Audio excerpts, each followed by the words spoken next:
जय हिंद दोस्तों। Orissa police station ने जो ब्रिगेडियर की बेटी के साथ जो अत्याचार किया, वो मामला आप समझ सकते हो कि पुलिस के शीर्ष अधिकारी और सेना के जनरल आमने सामने। ब्रिगेडियर की बेटी ना होके वहां के कोई पुलिस वाले की बेटी होती तो क्या यही व्यवहार होता? जो पुलिस वाले हैं ये शराब नहीं पीते हैं। मैं तो RANW में था और मेरे सारे कलीग्स थे, वो पुलिस ऑफिसर्स थे। So don't tell me who drinks how much।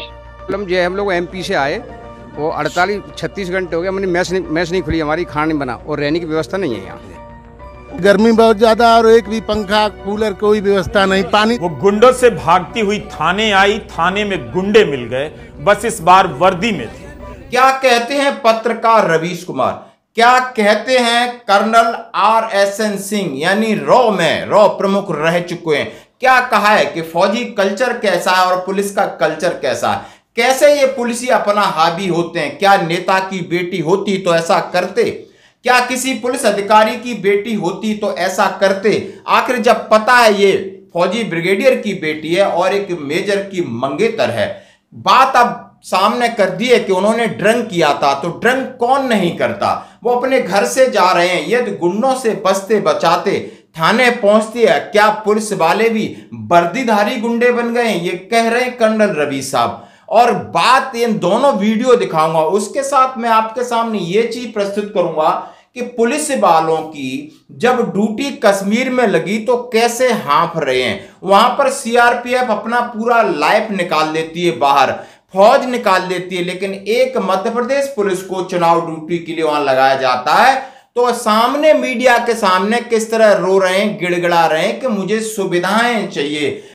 हम लोग MP से आए, वो 38-36 घंटे हो गए, मैंने मैच नहीं खुली हमारी, खाना नहीं बना और रहने की व्यवस्था नहीं है यहाँ। न हमको वापस किया जा रहा है यहाँ से, न कहीं रहने की जगह दी जा रही, और 3 दिन से परेशान है। बताना नहीं चाहते तो श्रीमान जी से निवेदन है कि हमारी रहने के लिए उत्तम व्यवस्था की जाए और जो है पानी की, लेटरिन बाथरूम की और रहने की।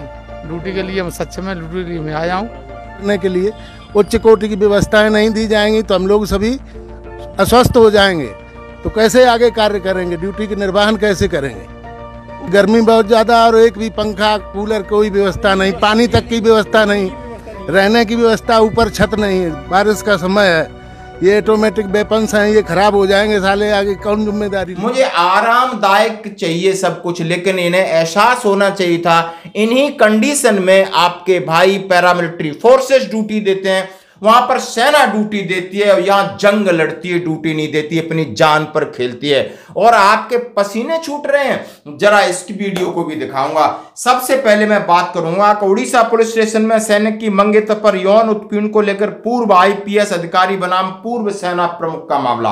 हाँ जी दोस्तों, यानी भारतीय सेना के एक अधिकारी की मंगेतर पर कथित रूप से हमला, पुलिसकर्मियों के खिलाफ कड़ी कार्रवाई पर पूर्व केंद्रीय मंत्री VK सिंह पर पूर्व IPS S नागेश्वर राव की आलोचना का सामना करना पड़ा। उन्होंने कहा है उड़ीसा पुलिस की कोई गलती नहीं है, गलती नहीं। यानी अब बात आ रही कि क्या पुलिस का ये सिस्टम है, ये तरीका है, यानी और इसी गलती पर फिर सवाल उठा रहे हैं।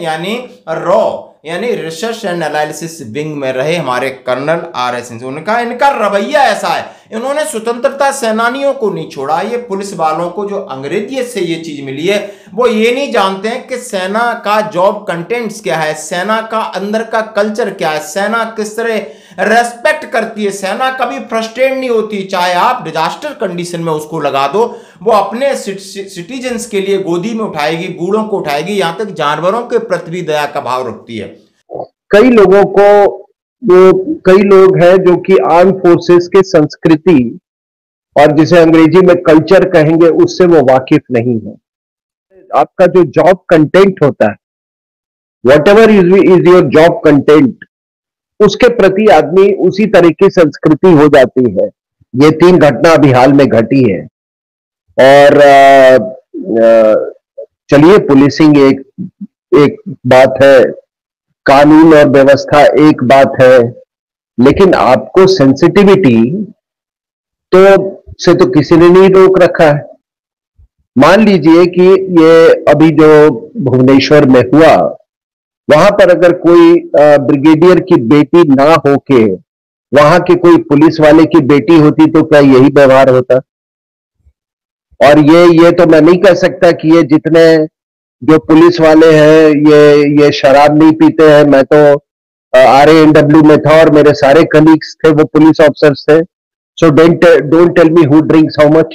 अगर मैं कह रहा हूं कि अगर आपने ये जानते हुए कि भाई एक फौजी ऑफिसर की बेटी है, उसके साथ एक फौजी ऑफिसर है, अगर आप नहीं जानते हैं कि ये रैंक स्ट्रक्चर क्या है, कौन है, तो then you are not fit. यदि आप ये सोचते हो कि हमारे ऊपर प्रेशर है, तो आप पब्लिक सर्वेंट हो पुलिस वाले। आपको एक इस प्रक्रिया से गुजरना पड़ता है ताकि आप मानव सेवा और देश की सेवा कर सकें। और हमारी भी अपनी एक प्रक्रिया है, हमारा अपना जॉब कंटेंट है। हम नाम नमक निशान के लिए लड़ते हैं, मरते हैं इस देश के लिए, लेकिन हम आम सिटीजन के ऊपर इस तरीके से हम ज्यादा फ्रस्ट्रेट नहीं होते। यदि थाने में जो भी हुआ, आपने मोलेस्टेड किया, उनके साथ यौन उत्पीड़न टाइप की जो चीजें की हैं, तो सिर्फ आप अब सहारा ले रहे कि उन्होंने ड्रिंक किया था। अरे वो कहते हैं ना कि यानी रोड के गुंडों से बचते बचाते वर्दीधारी गुंडों का शिकार हुई एक आर्मी अफसर की बेटी और एक मेजर की मंगेतर। अब ये सेना के अधिकारी हमारे ब्रिगेडियर BK सिंह साहब जो कह रहे हैं, वो हमारा अपना एक तरीका है। हमारा स्वच्छ और सुंदर छवि जो भारतीय सेना की है, जिसको सब कोई जानता है। इसके नाम पर राजनीति होती है, इसके नाम पर ठगी होती है, इसके नाम पर फ्रॉड होता है, क्योंकि एक सैनिक कितना दयावान होता है, अपने कर्तव्य निष्ठा के प्रति कितना संजीदा होता है और एक अनुशासित होता है, उसके ऊपर पुलिस उंगली उठाती है तो बहुत गुस्सा आता है। मैं क्यों कह रहा हूं कि आप ये सारे वीडियो में आपको दिखाने के बाद आपके सामने मैं एक चीज लेकर आता हूं कि एक पुलिस और फौज का अंतर। आपको ये वीडियो आपको बीच में आपको देखना होगा कि जहां पर मध्य प्रदेश से कुछ पुलिस वाले अभी JNK में ड्यूटी के लिए लगाए जाते हैं, तो वो किस तरह सामने मीडिया के कूद करके हो हल्ला कर रहे हैं। और इन्हीं परिस्थितियों में, इससे भी ज्यादा खराब परिस्थिति में सेना रहती है, यानी CRPF रहती है, BSF रहती है, ITBP रहती है, RR रहती है, जंगलों में रहती है, भूखी रहती है। कभी शिकायत नहीं कही कि हमें आरामदायक पोजीशन चाहिए, तब हम अपनी ड्यूटी करेंगे। तो जरा इस वीडियो को भी देखिए और ये वीडियो शेयर करिए उन जो पुलिस के अधिकारी है नागेश्वर राव साहब को, जहां पर वो बात कर रहे हैं कि उन्होंने ड्रंक किया था। क्या ड्रंक उन्होंने कहा है? क्या पुलिस के जो बच्चे हैं या किसी के भी नेता के ड्रिंक नहीं करते? आप लोगों ने बार खोल कर रखे हैं, आपने डांस बार खोल कर रखे, तो यंगस्टर हैं, जाएंगे शौक पूरा करेंगे। इसका मतलब ये तो नहीं हो सकता कि ड्रिंक कर लिया, हमने गलती कर दी और आप गुंडे भी हमें परेशान करें, पुलिस वाले भी हमें परेशान करें। ये कौन सा सवाल है? और इन्हीं सारे सवालों के जवाब आज हमारे सेना के जो वरिष्ठ अधिकारी हैं, जो उस तरीके से दे रहे हैं कि हमारे जॉब कंटेंट्स को समझिए, हमारा जो काम करने के तरीका को समझिए, हमारे कल्चर को समझिए, हमारे संस्कार को समझिए। हम बेवजह बिना वजह किसी को परेशान करने की सोच नहीं सकते। इसी ऊपर है बड़ी डिबेट। धन्यवाद।